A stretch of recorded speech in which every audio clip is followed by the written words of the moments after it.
This is December 25th, 2014, and these are preferences for final arrangements. There is nothing easy about this, but the more we prepare, the better it will be. Monetarily speaking, except for the house you've inherited from me already, or your inheritance from me has already come to you through your daddy.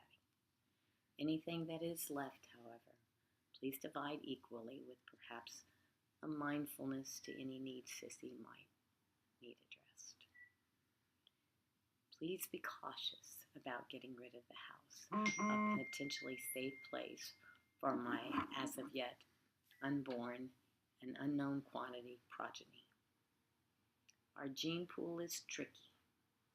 There is longevity amidst neurologic conditions that could well be exacerbated by our toxic world. Don't be in a hurry to get rid of this safe bubble till Lynn makes it safely through childbirth. I was fine too up until then. Might be wise to let Matt's kids show promise of no robustness as well. Of course, be watchful of Jerry Vest trying to undo the covenants, and fight it if you can. If this has become Jim's home, as I think it likely will be, please don't pull the rug out from under him, but make some suitable arrangements that work for all parties. You guys are good at that. I am hoping to live long enough to ferret through the house and organize what's left for you to more broadly sort through. There are hidden treasures there in unorganized writings, etc., that I believe you may someday want. I do feel a bit of irony here. It seems there has always been a house in my life that was in need of this process. Indeed, the purpose of the ill-fated visit back to Kansas City in the blizzard was to make good on a long-standing promise to Mama that Sissy and I go through our childhood home so she could downsize before it swallowed her alive. And Matt, well, do you know the rest of the story firsthand. On the other hand, I had one weekend's notice to get everything out of grandmother's house before the junk man came.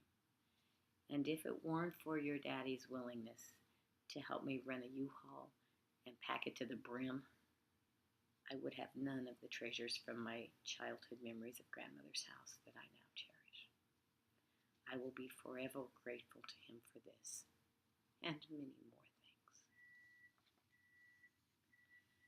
My first and greatest preference is that the two of you, leaning on each other, make the decisions that are best for you. I think to a large extent that may depend on the circumstances at the time, which I can't necessarily predict now. I have some vague feeling that cremation is cheaper, easier, and greener. But if there is some need to see a body, then I want to respect that too. By then, I pray my spirit will be safely in heaven and the rest is fairly inconsequential, except insofar as it helps you cope. If you guys want to divide and keep some ashes, that's fine. If that's weird to you, other disposal is okay too.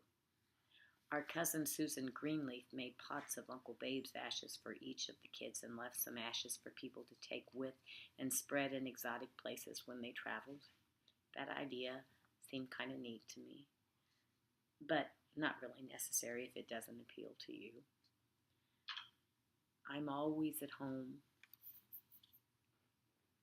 in the water if you want to spread some there. I would love to be near Mama and Daddy in Prairie Chapel, where my roots go deep.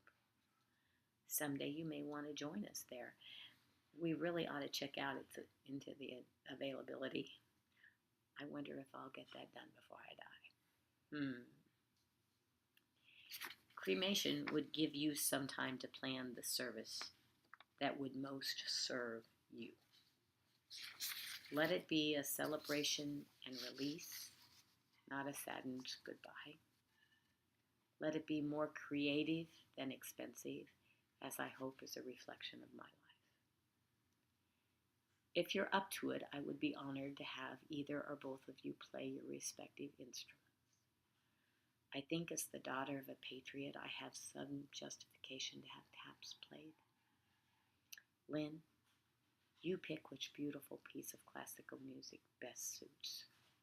I think there might be some special continuity to playing what you played for Mama's 90th birthday, a classic she played for me as a child.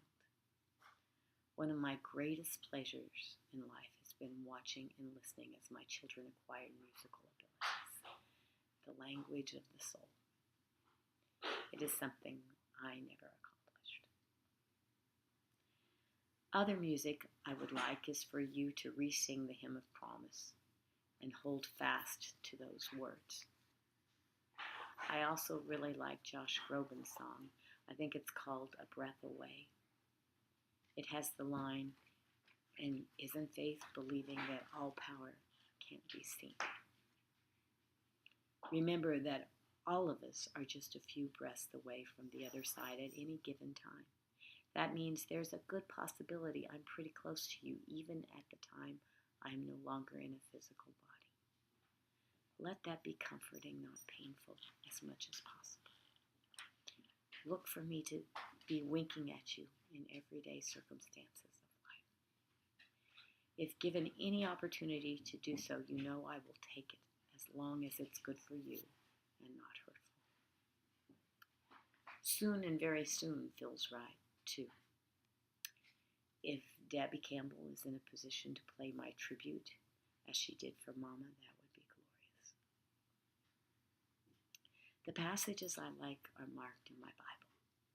I would like one of you to take that Bible and read through, especially the places I have personal notes. The other take my copy of The Shack, as it embodies in a literary elegance much of what I believe. Then in 6 months or so, trade. It seems only fitting that the first little girl in my life preside over the services if she is up to it. I think it might comfort both you guys and Elisa. Also be sure to include my first child tray in the services as honorary pallbearer at least. Other pallbearers might be men important in your life at the time. Rob might be a consideration. He walked me down the aisle. My cousin Steve in Springfield. Uncle Dave, if he outlives me, and at the rate he's going, I wouldn't be surprised. If Jim is still around, take care of him as you can. He has done his best to take care of me in difficult circumstances, and I would have been lost without his love. Lynn, I am hoping I am granted the time on earth to see you through childbirth, as it is an unparalleled experience. But if that isn't what fate allows, know that I'll do my part from the other side as best I can. Maybe even better than if I were bound by a physical body. I love you, sweet girl, and you love well. You will make an incredible maid and mother. Matt, you are my rock. For the first 3 years of your life, we were best friends. On some level, I believe your soul remembers those moments too. Love birthed you, and love has hurt you. Let those wounds heal, son. They aren't worth carrying. What you continue to make of your future, I can't wait to watch and see. You both are a big part of what made my life on earth worth living. Here, there, or in the air, Lord willing, I will see you in heaven.